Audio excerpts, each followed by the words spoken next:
Assalamualaikum warahmatullahi wabarakatuh. Perkenalkan, nama saya Aziza dengan NIM 200171037, Prodi Sastra Indonesia, mata kuliah Sosiolinguistik.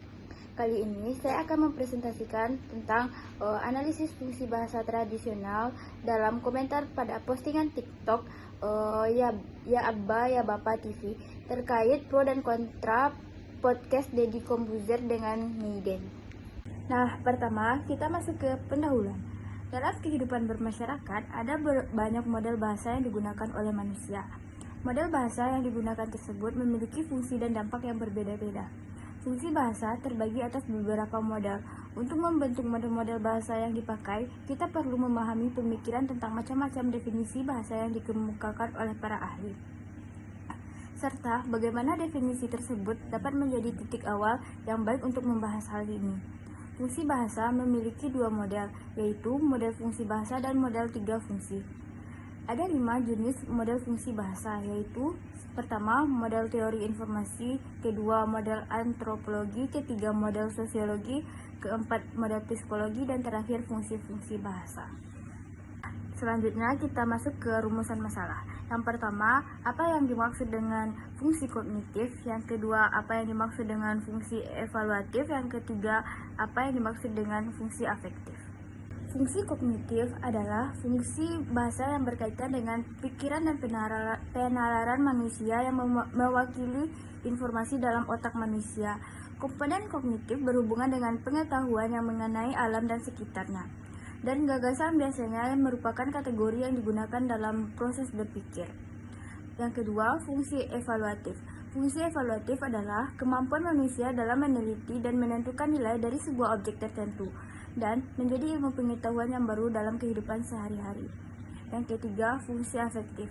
Fungsi afektif adalah fungsi yang mengalihkan emosi serta gagasan perasaan dalam komunikasi. Selanjutnya kita masuk ke pembahasan. Implementasi dari fungsi kognitif pada akun TikTok ya Abba ya Bapak TV adalah sebagai berikut. Yang pertama, dari @Fiani Az-Zahra, yaitu udah jelas-jelas yang Meiden ucapin itu baru mau kepikiran, bukan udah terjadi ya guys. Dia itu wanita hebat, belum tentu kita semua sekuat dia. Yang kedua, dari @Pet. Dari Meiden kita bisa belajar kalau perpisahan orang tua itu yang menjadi korban adalah anak. Yang ketiga, dari @Linvia. Sangat menghargai Meiden, lebih respect ini sih. Yang keempat, dari @Raul. Pentingnya menjadi manusia yang memanusiakan manusia. Yang kelima, dari @user6388017 sekian. Yang ketawa duluan sih Meiden, coy lah pembawa acara mah ngikutin. Nah, selanjutnya fungsi implementasi evaluatif pada akun TikTok ya Abba ya Bapak TV. Berikut contoh komentarnya. Yang pertama, dari @blaze. Ngelewatin masa-masa sulit bahkan di titik terendah dari hidup yang pernah kita alami sebelumnya itu sangat-sangat berat, apalagi Meiden cewek. Salut banget sih sama Meiden. Yang kedua, dari R. Kisah Meiden bikin nyesek banget, semangat Meiden. Yang ketiga, dari @J. Intinya dia kepikiran untuk begitu, mungkin terinspirasi dari film, tapi dia kan cuma kepikir, bukan ngelakuin. Semangat Mei. Yang kelima, dari SMGTSRE. Pergilah ke tempat di mana kamu didengar dan dihargai, Meg. Nah, selanjutnya implementasi fungsi afektif pada akun TikTok ya Abba ya Bapak TV. Berikut contoh komentarnya. 1. Dari Happy Kyowo. Ini malah bilang sorry loh, walau Meiden sendiri yang cerita. Yang kedua, @Uni. Master Corbuzier podcast tuh kayak gini, bukan malah jadi acara rumpi. Yang ketiga, dari @Megan. Tuh botak di sini juga senyum, tapi Jonathan tahu cara nyikapi Meiden, ketawa sih tapi sedih juga.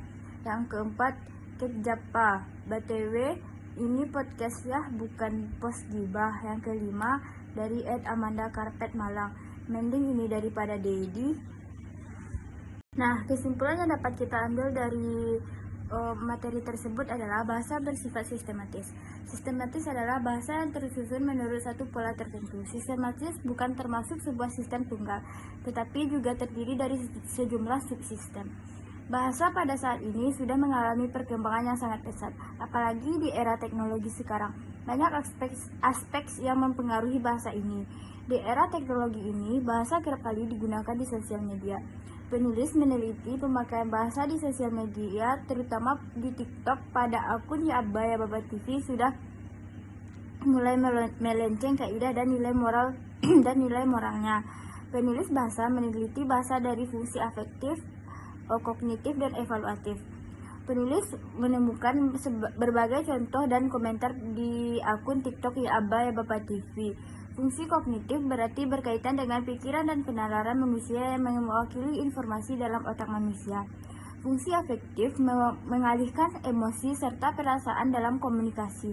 Dan fungsi evaluatif adalah kemampuan manusia dalam meneliti dan menentukan nilai dari sebuah objek tertentu dan menjadi ilmu pengetahuan yang baru dalam kehidupan sehari-hari.